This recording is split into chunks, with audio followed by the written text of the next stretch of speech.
The moment news broke about Charlie Kirk's sudden passing, something changed online. People weren't just shocked, they were confused, overwhelmed, and trying to make sense of a situation that seemed to unfold faster than anyone expected. And in the middle of that whirlwind of heartbreak, public statements, and rapid reactions, a storm of speculation began forming on social platforms. It wasn't because people wanted drama. It was because nothing about the timeline felt easy to understand. Nothing felt simple. And when a story involves emotion, unanswered questions, and multiple versions of events, the internet fills the empty spaces with theories, commentary, and connections, whether accurate or not. From the very beginning, viewers pointed out how quickly official statements were released.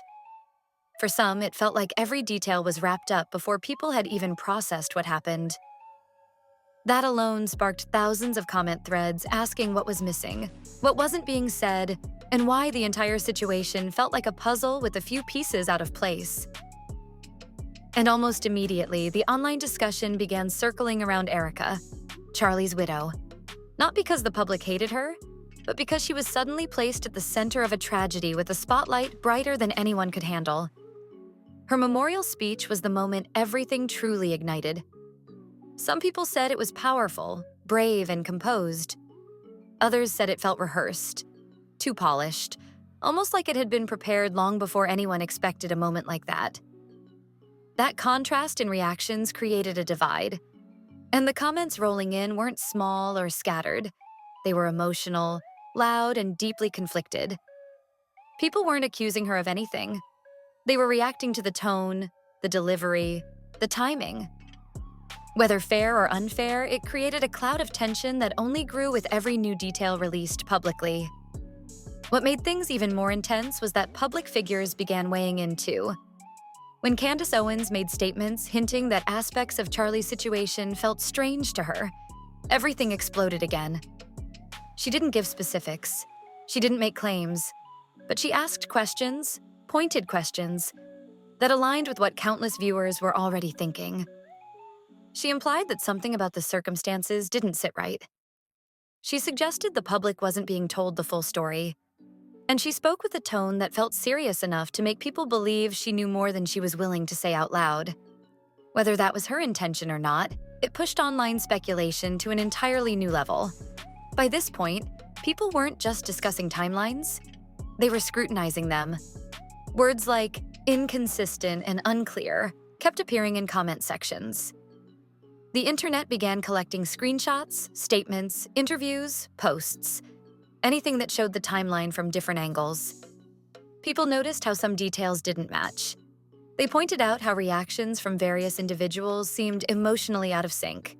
Again, no accusations, just observations that fueled curiosity, confusion, and a constant desire for answers. And then came the shift no one expected: reactions from Charlie's own family. His sister especially became the focus after posting emotional, cryptic messages online. Some posts were quickly deleted, which only made people more curious. Others seemed to hint at tension, concern, or frustration about how events were being handled publicly. At one point, commenters claimed she had posted or shared private screenshots, though none were ever officially verified. Still, the discussion around those alleged messages created one of the biggest turning points in the online narrative. When members of a family appear unsettled or even slightly disconnected from the public messaging around a tragedy, people begin to look closer. They listen more carefully. They examine every detail because family reactions carry a weight that outsiders simply don't. Once those reactions surfaced, a viral rumor emerged online claiming Charlie had been preparing to file for divorce. Nothing confirmed, nothing proven.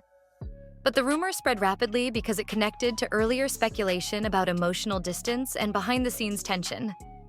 People began connecting dots based purely on timing, tone, and public observation.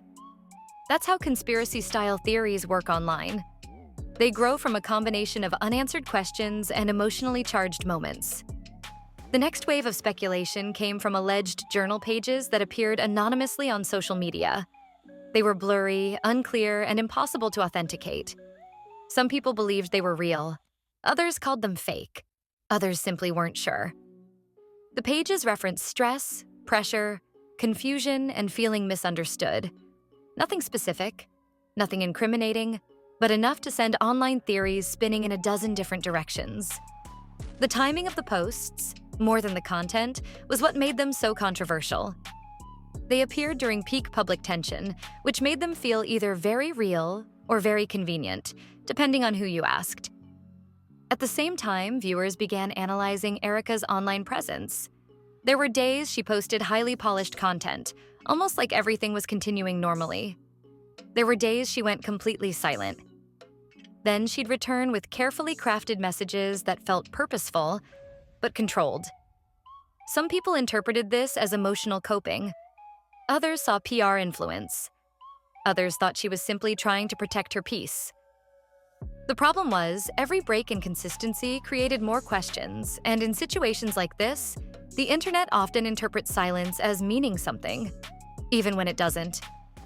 All of this led to the biggest issue at the center of this story: the timeline. People who followed the situation closely noticed pieces of information that didn't quite match the initial statements. They noticed reactions that seemed out of order emotionally.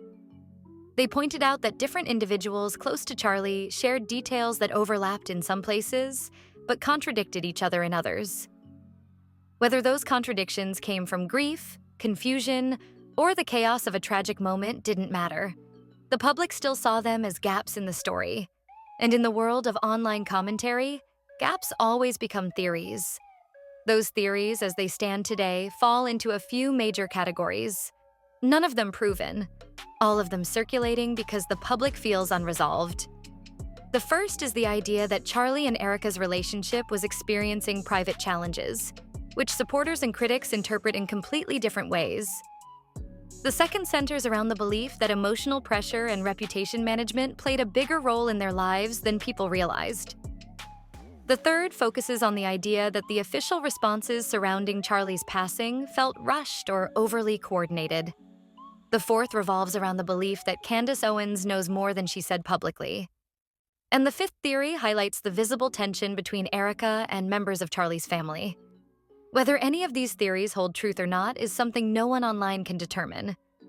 But what matters is why they exist, why the public feels unsatisfied, why this story still dominates conversations, and why people continue digging. The truth is simple. When a story involves conflicting emotions, unclear timelines, and multiple high-profile voices contradicting one another, people don't let it go. And that's why this story continues to spread, evolve, and reappear. It's not about blame. It's not about accusations. It's about confusion, unanswered questions, and human curiosity. People want closure. They want clarity. They want to understand what really happened, not through speculation, but through truth. But until that clarity is delivered, the story remains open. And as long as it's open, the internet will keep talking about it. If you want updates on every twist, every contradiction, every public reaction, and every new statement connected to this situation, make sure you subscribe. This channel is here to break down the stories people can't stop discussing. The ones filled with mystery, tension, conflicting information, and unanswered questions. Thank you for watching. Stay curious, and I'll see you in the next one.